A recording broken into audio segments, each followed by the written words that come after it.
decided to talk some NBA. Y'all know usually I don't be doing lives for NBA. I usually do videos, but I got some time today. So, um, after I get through with the Steve Kerr video, probably gonna come back in 20 minutes and we gonna have an in-depth discussion about the caping and the Eminem protection plan. And I don't know why people, including his fans and some of these rappers, get so uptight when you criticize Eminem. Melly Mel had every right to say what he wanted to say. It's his opinion. But that live is coming up probably in about maybe 40 minutes from now. So stay tuned. But look, I gotta be honest with you guys. I am tired of hearing these excuses about injuries and all this kind of stuff. The Golden State Warriors have no business being this bad. The Warriors have been god awful on the road. The Warriors just in 1 week slipped from fifth to the seventh seed, to where basically the Warriors are on the verge of having to, play in to get into the playoffs. So it will either be against Oklahoma or Utah, depending on if the Warriors get back up in that sixth spot. They're going to have to go on the tear. I think it's like 8 games left. And then, like I said, the Warriors' Achilles heel have been on the road. They have only won, I think, maybe 7 or 8 games on the road. They just shouldn't be this bad. And I blame this on Steve Kerr.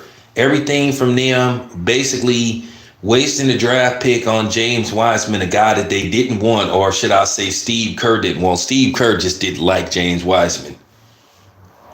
And I think to a certain degree, he went out of his way to try to kill his confidence. Now he seems to be faring very well in Detroit, which I think James Wiseman, keep in mind, this dude is only 21 years old. I mean, the dude isn't even 22 yet, so he has plenty of time to get better, to improve. He just got to get minutes and he got to stay healthy.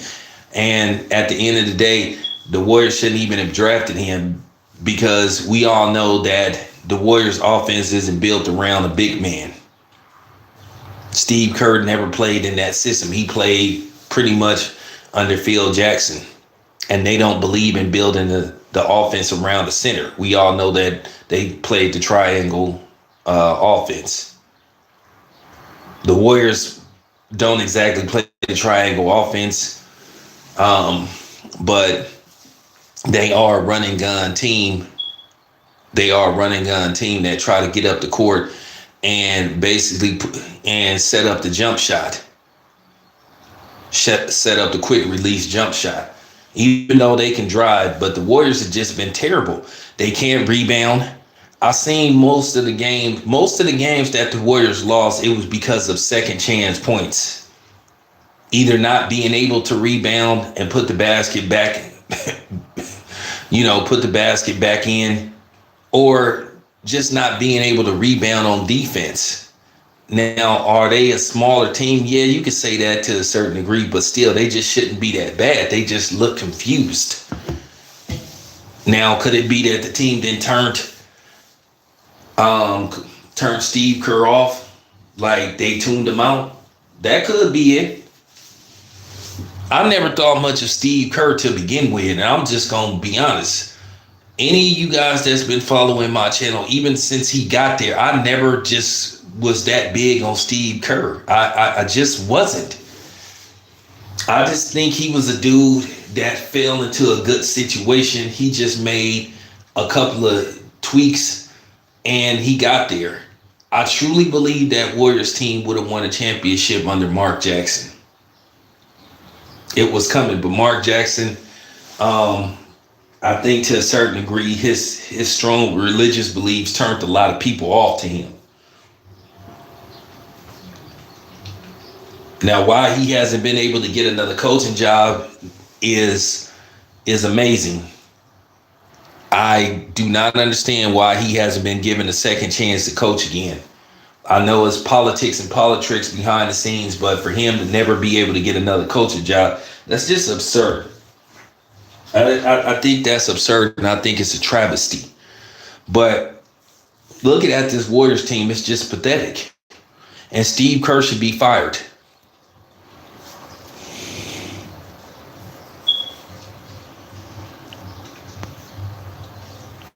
Nah, he shouldn't have been fired. I believe that they would have won a championship with Mark Jackson. It's the same situation. Um, it happened with Barry Switzer with the Dallas Cowboys. It happened with John Gruden and the Tampa Bay Buccaneers. But we all know that that Super Bowl was rigged because we all know that Tampa Bay cheated in that Super Bowl, and the league knew they cheated, but they didn't do nothing about it. And that was under who was the commissioner at the time? Who was the commissioner? This was before Roger Goodell. I forgot who was the commissioner at the time. Of the NFL. That was under that other dude. But yeah, Mark Jackson shouldn't have been fired. He shouldn't have. But the owners didn't like him. The GMs didn't like him. Now, most of the players liked him except Andrew Bogut. Because, Andrew Bogut, he not into religion. So, he didn't like that stuff. And I think that's what kind of alienated some of the players, but not all of the players. But that still shouldn't have, resonated to him being fired from the team and then basically never given another opportunity to coach again. And this is where I say he should see about filing a lawsuit against the league for being ostracized. And see, that's the thing. These dudes be scared to file lawsuits. Like I keep saying, Michael Irvin need to file a lawsuit against the NFL. And I don't want to hear this stuff about Jerry Jones making excuses for Jerry Jones leaving him out to dry. I don't care what Jerry Jones allegedly supposed to protecting him from. That was because he was playing on the team and he was helping the Dallas Cowboys sell tickets. Michael Irvin, Troy Aikman, Emmitt Smith, they helped make that team. You know what I'm saying? Nate Newton and guys like that, they helped make that Dallas Cowboy team a multi-billion-dollar entity. And they ain't won since those dudes retired. So I'm just keeping it a buck.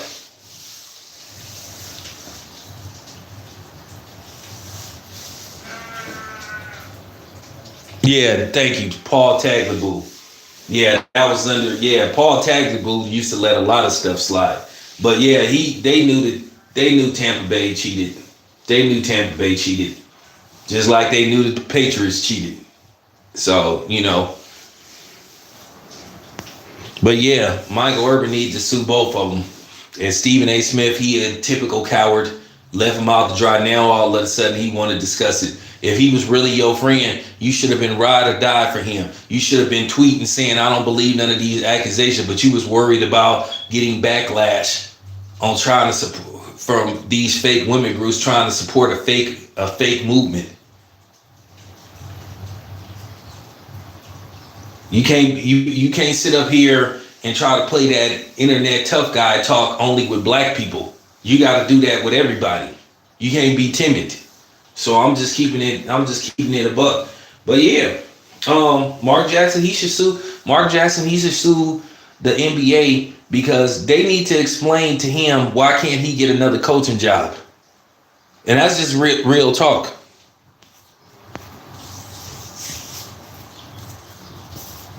That's just real talk. He need to he need to be explained. How come won't nobody give me another chance to coach? But that's just real talk. But I don't want to hear no excuses for the Warriors. The Warriors won the NBA championship last year. They should not be this bad. They should not be this bad. They should not be this god off on the road. Losing to teams like the Hawks, losing to Orlando. They just some of the teams they done lost to on the road is just pathetic. Losing to the Thunder. Come on, man. You ain't got no business losing them kind of games.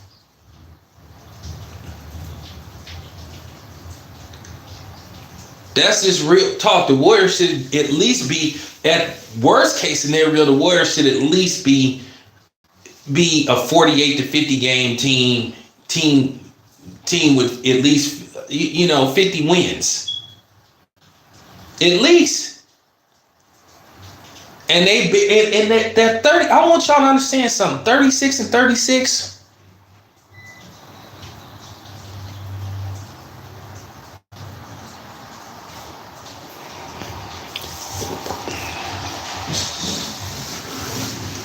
Some people believe that single-handedly ruined a season. Some people felt that they should have shipped Draymond Green out of town the moment that happened. I'm going to be honest with you. Draymond Green, if I'm not mistaken, recently got an extension. So you kind of got to wonder how hard it would be to move Draymond Green. But Steve Kerr should be fired. It's just no excuse for the Warriors to be this bad. You got, especially when you got one of the greatest players on your team. You got a top 20 player on your team. And it's only so much Stephen Curry can do. And then it comes down, because here's the thing. Yeah, you could put some of the blame on Stephen Curry, but Stephen Curry already proved his leadership value. He led them to the finals last year. The Warriors wasn't expected to win the finals last year. So Stephen Curry, Stephen Curry done this 4 times. Stephen Curry get a pass, period. You can't sit up here and try to blame everything on a 2-time league MVP, a finals MVP, a 4-time champion. Nah, Steph Curry doing all he can. The Warriors don't know how to they don't know how to change up the lineup. They don't know how to do switch outs. Like I say, Steve Kerr is just looking completely clueless. He not a good coach. Steve Kerr is not a good coach. He just a dude that fell into a good situation. We can sit up here and have I'll give you an example. I'll give you the example, D'Angelo. We could have the Steve Kerr, Phil Jackson, Red Auerbach talk all day, all night. Say what you want to say about, Red Auerbach. Phil Jackson was one of them dudes. He did it with the Lakers. He did it with the Bulls. He came in, he made some tweaks, and he got him there. He came to a ready-made Lakers team. Phil Jackson ain't never coached a team that got built from the ground up. I mean, you go coach the Lakers that had Shaq and Kobe, 2 of the greatest players in the history of the NBA. Come on, man. You just one of them dudes that came in, you know what I'm saying, in a good situation. You had a good situation going. They already had most of the core players. They just needed to draft a couple of players or trade. Even when they lost Shaq, they traded and got Paul Gasol. Paul Gasol is a first ballot Hall of Famer. Paul Gasol scored over 20,000 points. Paul Gasol was the rookie of the year. That's what I'm saying. You didn't build those Laker teams or those Chicago Bulls from the ground up. Those Boston Celtics teams, Red Auerbach drafted all those players and built those teams from the ground up. And then when he retired, Bill Russell took over and coached those teams to a championship as a player and a coach. So come on, man. Like I said, it's the same thing with Steve Kerr, man. He just came into a good situation. They made some tweaks. They made a couple of tweaks. And then he got him there. He didn't help build those teams. I'm like G Money. You didn't do this by yourself. I'm just saying.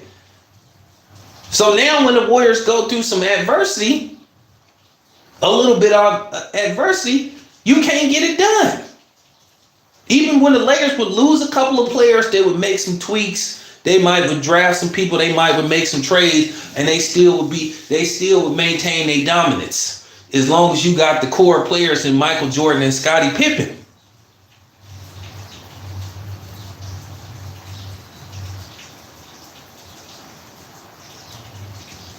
No championship team should be this bad on the road.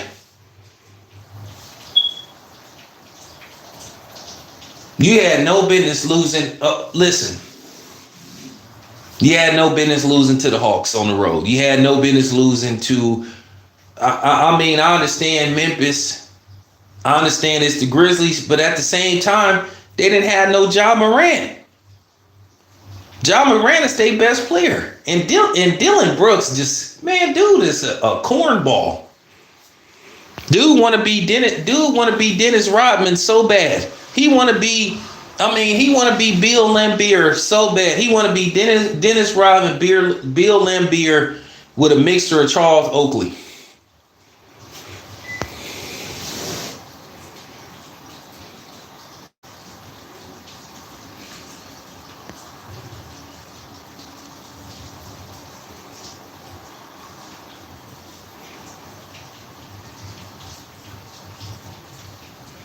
How do the rest of the Warrior fans like a lot of people want Kerr to go? He should be. Listen, if the Warriors the Warriors slipped from 5 all the way down to 7th. That Clippers game was winnable. The Hawks game was winnable. And to be honest with you, they could have won up in Memphis. Like I said, they didn't lost to on the road and stuff. Like, man, come on, man. Stop the cap, man. Stop the cap. A lot of the Warriors fans feel that Kerr need to be up out of there.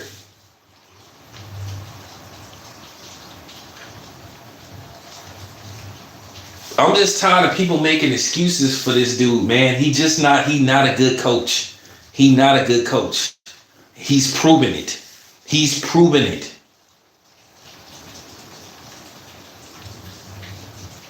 All you do is hear excuses about this dude. And I'm tired of hearing these excuses. If you such a good coach, you should be able to win some of these games that you didn't let slip through the cracks.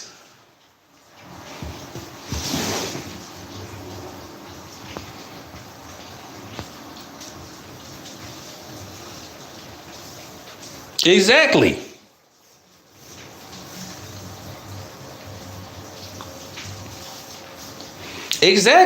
That's the point. That's the point that I'm trying to make.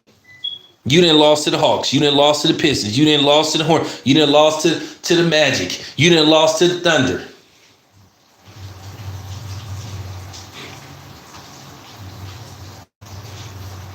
You have no business losing those kind of games.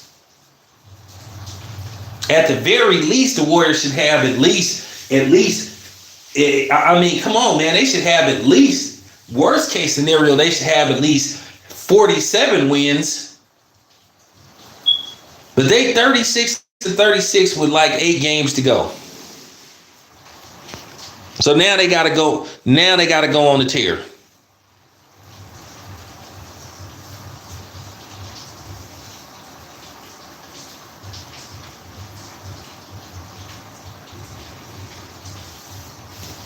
So after this season, the Warriors gonna really have to look and see what can they do to like make themselves championship contenders again. Like I said, they should not be this bad.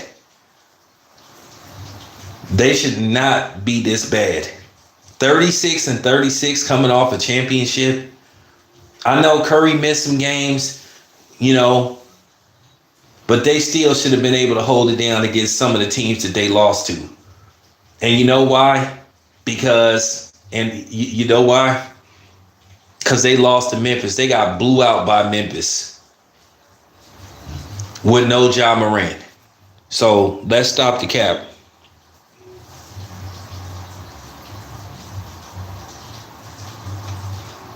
That's the problem.